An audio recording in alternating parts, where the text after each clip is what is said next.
Wesh l'équipe, j'espère que vous allez bien. On se retrouve pour la vidéo pronostic de Money in the Bank. Évidemment, c'est aujourd'hui le 2 juillet, donc ce soir, là, je tourne vraiment.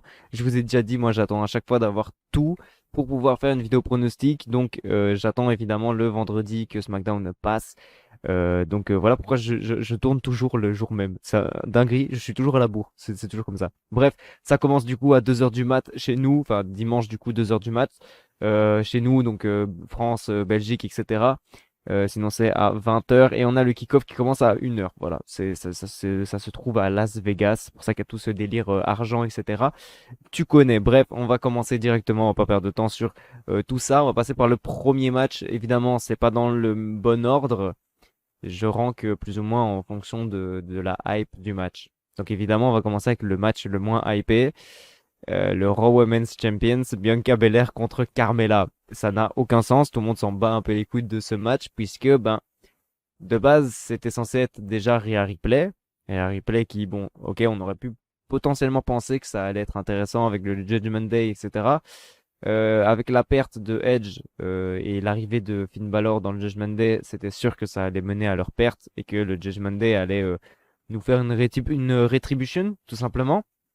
Donc on le sentait. Rhea Ripley blessée, il faut la remplacer. Donc qui est-ce qu'on va faire jobber? Carmella, évidemment. Je trouve que il y aurait pu avoir vraiment une storyline derrière ça. On aurait pu nous faire genre que c'était voulu, tu vois, et pas un match aléatoire parce qu'on sait, enfin on sait, non on le sait pas, mais en tout cas, Bianca Belair, lors de SummerSlam de l'an dernier, elle devait affronter Sasha Banks. Sasha Banks ne s'est pas pointée, donc du coup c'est Carmella qui a pris sa place, Carmella qui s'est fait tabasser par le retour de Becky Lynch. Là où justement Bianca Belair a perdu son titre. Donc franchement, on aurait pu nous amener ce truc comme de quoi Carmella, elle avait une chance pour le titre et qu'elle se l'est fait voler par Becky Lynch. Non, on a complètement oublié toute cette storyline. On a complètement tout oublié à la WWE. Je ne sais pas comment ça se fait. Ils ont un mini cerveau. Je ne comprends pas. Genre, rappelez-vous de ce qui s'est passé, etc. Non, non, ça me bat de les couilles. Voilà, c'est storyline nulle, vraiment. Juste, oui, Carmella is money, Carmella est la plus belle. C'est tout, il n'y a rien. Il n'y a pas de storyline derrière ce match. Évidemment, Bianca Belair va conserver son titre, évidemment. Et Carmella va retourner jobber. Voilà, tout simplement. Ou peut-être des petites vacances, je sais pas. Elle revient déjà de vacances, enfin de voyage de noces, etc.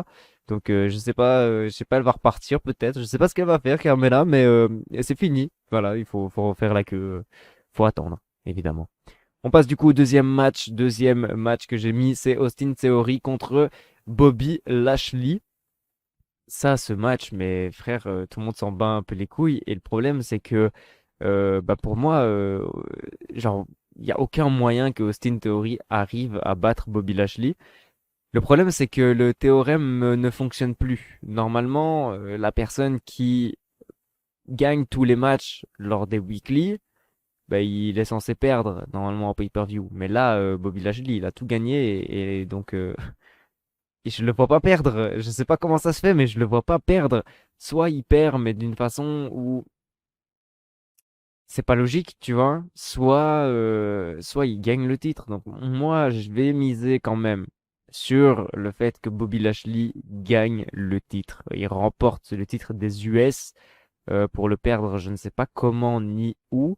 Ce qui est un peu con, hein. Franchement, moi, je veux pas du tout que le titre en fait aille sur Bobby Lashley. Je préférerais personnellement, d'ailleurs, je vais baisser le micro. Je préférerais vraiment que Austin Theory conserve son titre et qu'ensuite on part dans une petite storyline avec John Cena. Peut-être que John Cena pourrait détrôner Austin Theory, devenir champion US. John Cena, on sait qu'il va peut-être revenir pour un run. Il paraît normalement que son run était censé commencer là maintenant. Donc, ouais, je sais pas pourquoi il est pas réellement. Enfin, tu vois, il est pas re-rentré dans une storyline. Peut-être que faut juste le temps qu'il s'entraîne, etc. et qu'il se remette un peu dans le bain. Je sais pas, potentiellement. Mais ouais, je sais pas, moi je me dis que c'est le moment, peut-être. John Cena, Austin Theory, tout le monde le veut. Et donc si c'est pour un titre US, pourquoi pas donner un nouveau titre à John Cena? Tu vois, après autant de temps, pourquoi pas? Pour que tout le monde le re encore une fois, parce que personne ne veut voir Cena voler des opportunités. Mais franchement, ça peut être une bonne storyline, franchement. Même si après John Cena le repère sans problème. Franchement, je valide, mais là, franchement, je vois pas Bobby Lashley perdre. C'est ça le problème. Bobby Lashley est beaucoup trop monstrueux pour perdre en fait face à Austin Theory. Donc, d'ailleurs, c'est même plus Austin. Maintenant, c'est juste Theory.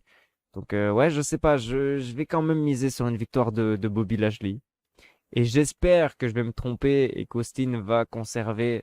Mais c'est même pas Austin, c'est Theory. Putain, je suis trop con que Theory va conserver son titre, je ne sais pas de quelle manière, parce qu'en plus, si c'est pas clean, en fait, bah, il y aura une revanche. Et s'il y a une revanche, ben, on amène qu'en Cena, tu vois, c'est ça le problème. C'est que je sais pas trop comment amener une fin, du coup, à cette storyline, tout en gardant le titre sur Austin Theory. Je vois pas du tout Theory battre Bobby Lashley clean. Donc, voilà. Je sais pas comment ils vont faire, mais moi, je vais miser sur une victoire de Bobby Lashley, évidemment.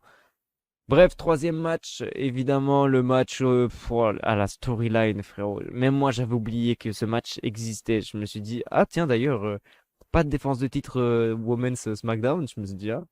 Et puis ensuite, je suis tombé sur ça et je me suis dit, ah oui, c'est vrai. Ah ouais, il y a ce truc-là.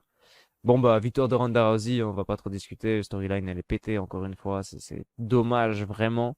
En fait, j'ai l'impression que là, actuellement, dans la division féminine de la WWE, la meilleure storyline, c'est ce qui se passe autour de Liv Morgan. C'est tout. La meuf, elle remporte tous les matchs. Elle remporte à SmackDown, elle remporte à Raw. Elle remporte tout, la meuf. Elle gagne tout. Vraiment. Elle bat Alexa Bliss, la plus grande championne de Raw.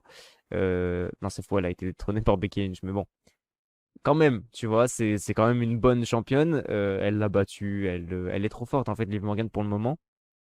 Et donc les autres storylines puent la merde un peu. Tu vois, c'est vrai que on a plus commencé à build le Money in the Bank que les titres féminins. Donc en vrai, celle qui va remporter le Money in the Bank, elle a plus d'intérêt que les championnes. Donc franchement, qu'elles conservent leur mallette, hein.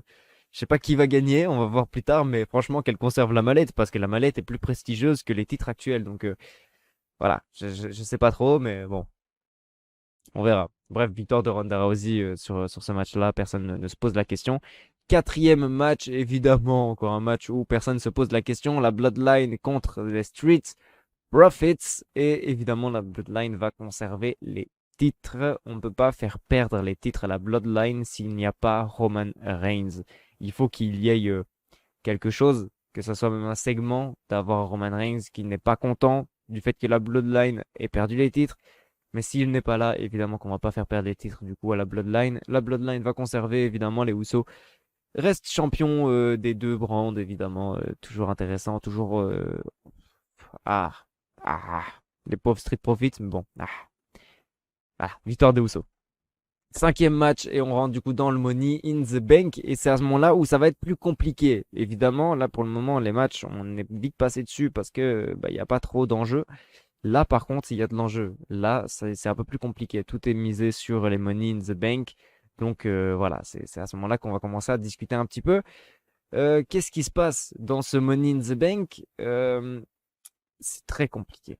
En fait, le problème, c'est que j'ai pas envie de voir une victoire de Becky Lynch. Si Becky Lynch remporte, elle va retourner au niveau du titre. Et est-ce qu'elle va rater son cash-in? Je ne crois pas. Donc j'ai pas du tout envie de voir le titre qui va sur Becky Lynch. Est-ce que le titre, la Money in the Bank, le Money in the Bank est plus prestigieux qu'un titre, donc c'est mieux qu'un titre. Bref. Est-ce qu'il va aller du côté de Shotzi? Sûrement pas, évidemment que non. Shotzi, elle est juste là pour prendre des bumps. C'est tout.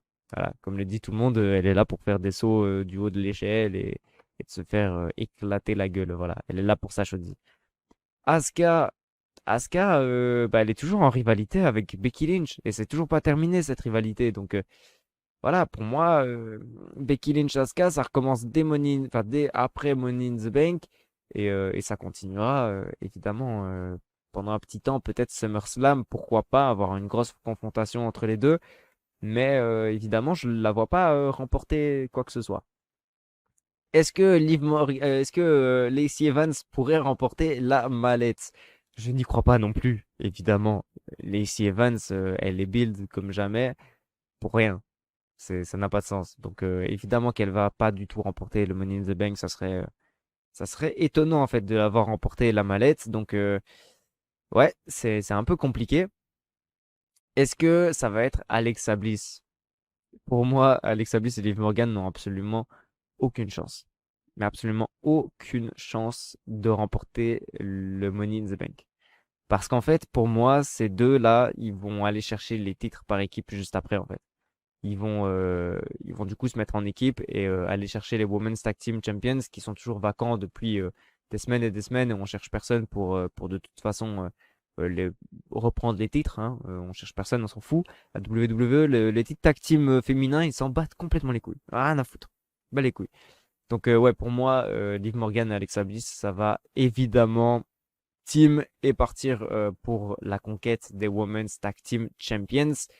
Donc, la seule qui potentiellement aurait du sens qu'elle gagne le Money in the Bank, c'est Raquel Rodriguez. C'est la seule personne. Elle a fait un super bon match contre Ronda Rousey. Elle a perdu, mais de très peu. Donc, si elle chope la mallette, je pense que ça peut être hyper intéressant d'avoir une confrontation Raquel et Ronda. Ça peut être hyper intéressant. Je pense que c'est là dont la WWE devrait y aller. Si je dois faire un choix de cœur, comme tout le temps, à chaque fois, je choisirais Liv Morgan, parce que pour moi, elle le mérite depuis 1 an, 2 ans. Hein. Donc, franchement, il faut à un moment donné qu'elle touche un titre. Mais voilà, je pense que là, dans la continuité de ce qui se passe actuellement, c'est plus Raquel Rodriguez qui devrait posséder le Money in the Bank. À voir comment ça va se passer. Je mets une petite pièce sur Raquel quand même, parce que pour moi, c'est la seule qui a le plus de sens, évidemment. Maintenant, voilà, à voir comment ça va se passer, quoi. Bref, on va passer du coup au main event. J'imagine que ce sera le main event. Je n'en suis pas sûr, mais je crois que ça va être le main event. Le Money in the Bank masculin, évidemment. Et là, on a des teutés. Oh là là là là là là. On a des têtes de malades. Alors, on a eu le rajout de, moi je ne le sais pas parce que j'ai pas encore vu SmackDown évidemment, parce que vous savez que je regarde en français et donc j'attends que ça sorte en français. Donc évidemment, je regarderai SmackDown ce soir, puis ensuite je regarderai Money in the Bank. Voire peut-être je vais regarder Money in the Bank et SmackDown en rediff parce que j'aurai la flemme de le regarder le soir même. Mais on a du coup l'arrivée de Matt Capmos qui a battu, je ne sais plus qui il a battu. Il a battu Happy Corbin. Il a battu deux types, je sais pas qui, frère. Dans la Fatal 4-Way, évidemment, mais il a battu deux autres mecs, mais je ne sais plus c'était qui. Et j'aurais pas les noms. Bref, Matt Capmos est rajouté au Money in the Bank. Je pense que c'était une mauvaise idée. Je pense que vraiment, ils auraient dû laisser la hype se faire et annoncer seulement, en fait, la dernière personne au moment même. Parce que là, il y a une hype qui commençait à se monter au niveau du fait peut-être Cody Rhodes va revenir, ça sera un miracle, mais pourquoi pas? On sait que John Cena l'a déjà fait, donc pourquoi pas, tu vois, on sait jamais. Là, voilà, on nous annonçait Matt Capmos, frérot, on rêvait d'un Cody, ça nous amène Matt Cap, franchement, ça fait moins rêver, ça fait beaucoup moins rêver. Mais voilà, Matt Capmos, pour moi, il est là pour jobber, évidemment qu'il va jamais choper la mallette, parce que de toute façon, il n'a aucun rapport avec Roman Reigns ou quoi que ce soit, donc rien à foutre. Hein. Franchement, il ne peut. J'ai l'impression qu'en fait, il s'en fout clairement des titres principaux. Donc voilà, on va pas l'amener du côté des titres principaux, ça n'aurait aucun sens. Sami Zayn, putain, Sami Zayn, c'est vraiment, je pense, la meilleure storyline qui pourrait se faire si Sami Zayn remporte la mallette. Je pense que beaucoup de personnes ont envie de voir Sami Zayn remporter la mallette en fait. Parce que s'il la remporte, ça mènerait tout un jeu sur le fait de est-ce qu'il face turn et est-ce qu'il va rester en heel et donc ne pas encaisser sa mallette face à la Bloodline. S'il a la mallette, est-ce que la Bloodline du coup va essayer de l'amadouer, de le faire rentrer et l'amener plus, enfin tu vois. Pour le moment, ils en ont un peu rien à foutre hein, de Sami Zayn. Ils disent ouais, ouais, t'inquiète. En vrai, ils s'en battent les couilles et ils ne l'aident pas du tout. Est-ce que là, du coup, ils essayeront de l'amener ouais, t'es notre housse, évidemment. Ouais, juste pour ne pas qu'il encaisse la mallette. Ça serait incroyable, je pense. Donc, j'ai trop envie de miser sur Sami Zayn. Est-ce que ça va se faire? Je crois pas. J'en suis vraiment, vraiment pas sûr. Est-ce que ça va être Omas? Pas du tout, évidemment. Il est juste là parce qu'il est grand, il est géant, hop, et il peut toucher la mallette sans monter sur une échelle. C'est faux. Donc voilà, il est juste là pour ça. Il est juste là pour faire kiffer et pour que les gens ça soit drôle, évidemment, il va essayer, il va lever les mains et il va monter sur un escabeau et essayer de soulever l'échelle, enfin, peut-être de soulever la mallette. Enfin, ouais, ça va être fun. Je sais pas qu'est-ce qu'ils vont nous donner comme segment avec Omas, mais je pense que ça peut être très très intéressant et très très drôle. Est-ce que ça va être Sheamus? Mais pas du tout, on s'en fout un peu. Sheamus, c'est juste là pour jobber, évidemment. Maintenant, la question elle se pose vraiment, qui va remporter la mallette entre Riddle, Seth Rollins et Drew McIntyre? Drew McIntyre, ça n'aurait aucun sens. On sait qu'il a son match pour Clash of the Castle, donc ça n'aurait pas de sens en fait qu'il ait le Money in the Bank. Il va avoir sa chance, donc bah les couilles, laissons-le, tu vois. Est-ce que ça va être Riddle? Riddle, il a déjà eu sa chance, et pour moi, Riddle n'a aucun moyen de battre Roman Reigns. Mais aucun moyen. Il n'y a aucun monde, en fait, où il le détrône. Donc, pour moi, ça n'aurait pas de sens de le mettre sur Riddle. Si vous voulez juste que votre cash-in ne serve à rien, ça n'a pas de sens. Maintenant, si tu veux que ton cash-in soit intéressant, il faut la mettre sur Seth Rollins. Je pense. Mais il faudrait, en fait, faudrait évidemment mettre une règle comme de quoi le Money in the Bank, tu peux l'avoir, mais seulement pour un seul titre et pas pour les deux. Parce que retirer les deux titres à Roman Reigns, ça ne servira pas. On va pas le faire, ça va pas le faire du tout. Donc voilà, aucun moyen que Roman Reigns perde les deux titres. Il va au moins en conserver un, tu vois. Donc il faudrait qu'il y ait juste un seul titre qui soit en jeu avec le Money in the Bank. Que le Money in the Bank ne propose pas d'avoir les deux titres. Il faudrait amener une petite théorie comme ça. Maintenant, vu que les deux titres sont réunis et sont vus comme un seul titre, c'est la merde. C'est clairement la merde. Mais franchement, moi, je miserais clairement sur Seth Rollins ou sur Sami Zayn. Pour moi, c'est les deux seuls qui ont du sens, en fait, d'avoir le titre. Évidemment, Riddle, il a déjà eu sa chance. Bah les couilles. Drew McIntyre, il va avoir sa chance. Donc, bah les couilles. Omas, il est juste là pour le fun. Sheamus, je sais pas pourquoi il est là. Je pense qu'on aurait pu nous mettre quelqu'un d'autre dedans à la place de Sheamus, mais bon. Parce qu'en vrai, si on regarde, ouais, trois faces hein, seulement. Ouais, il y a seulement trois faces, hein, seulement Madcap Moss, Drew McIntyre et Riddle, c'est tout. Les autres sont quatre heals, quoi. Ouais, c'est quand même. Je pense qu'à la place de Sheamus, on aurait pu nous mettre un petit face. Un petit ricochet, peut-être, tu vois. Juste pour le fun, des moves, etc. Ça aurait pu être intéressant, mais pourquoi pas, écoute. Hein. Sheamus, on s'en fout de Sheamus. Sérieusement. Sheamus, c'est cool. Il y a Butch, etc. Il est très fun. Laissez-le là. Laissez-le avec Butch. Essayez de fracasser le Noudet. C'est fun. C'est bien. On a envie de voir ça, nous. On n'a pas envie de voir Sheamus cash in sur Roman Reigns. On veut pas voir ce genre de choses. Donc, bah les couilles. Non, je pense que le meilleur truc, ça serait de le mettre sur Sami Zayn. Et putain, j'ai envie de miser sur Sami Zayn. J'ai vraiment envie de miser sur Sami Zayn, même si je sais au profond de moi que ça n'existe, c'est pas possible, ça ne marchera pas. Et le pire, c'est que, genre, je crois que si c'est quelqu'un d'autre que Sami Zayn ou Seth Rollins, ça va juste mener à la perte en fait. Ça va pas réussir. Les Usos, ils sont là pour protéger Roman Reigns. C'est un peu compliqué de d'éclater Roman Reigns. D'ailleurs, Roman Reigns, Brock Lesnar à SummerSlam aussi. Et c'est vrai que Money in the Bank et tout, ils avaient pas. Ouais, c'est bizarre quand même. Mais bref, je pense que c'est le seul. Brock Lesnar, c'est pour ça que je parlais de Brock Lesnar. Brock Lesnar est peut-être la seule personne à pouvoir éliminer la Bloodline entière. Après, est-ce qu'il saurait pin Roman Reigns? J'en suis pas spécialement sûr non plus. Mais pour moi, c'est le seul. Vraiment. Il y a personne d'autre qui pourrait être à ce point aussi push et que ça serait logique. Parce que Drew McIntyre, je suis désolé, il n'y a plus aucune logique. Drew McIntyre était hyper fort, était beaucoup plus fort que le Beast, Brock Lesnar, avant, enfin pendant WrestleMania, etc. Et après WrestleMania, pendant son règne de WWE Champions.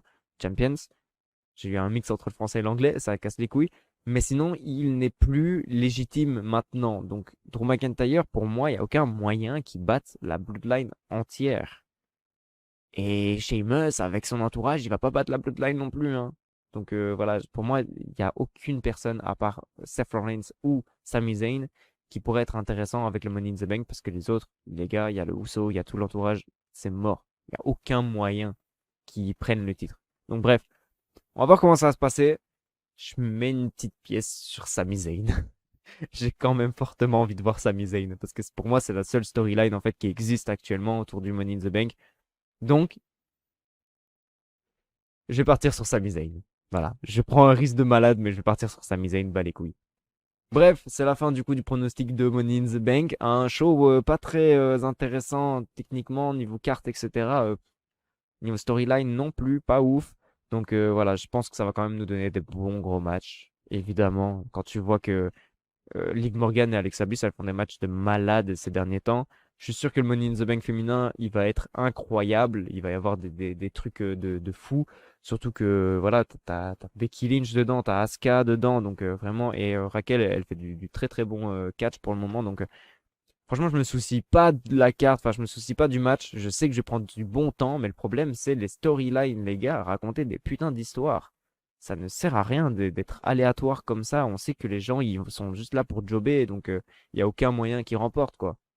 Donc donnez-nous au moins cette petite pépite qui fait en sorte qu'on se dit, ok, il y a peut-être moyen, elle va perdre le titre là. Là, j'hésite, tu vois. Là, personne n'hésite, franchement. Sur toute la carte, personne n'hésite à part sur le Money in the Bank parce qu'ils sont énormes, enfin, ils sont beaucoup. Donc sinon, personne n'hésite. Tout le monde sait que voilà, Carmela ne va pas remporter le titre. Natalia ne va pas remporter le titre non plus, tu vois. Genre, tout le monde le sait. Bref, sur ce, je vous souhaite un bon show, un bon petit pay-per-view, même si ça s'appelle plus un pay-per-view, mais ça s'appelle un premium live event. Nique sa mère, vous savez que je vais quand même continuer à dire pay-per-view, bah les couilles. Bref, bonne soirée à vous, et puis je vous dis, ciao les mecs!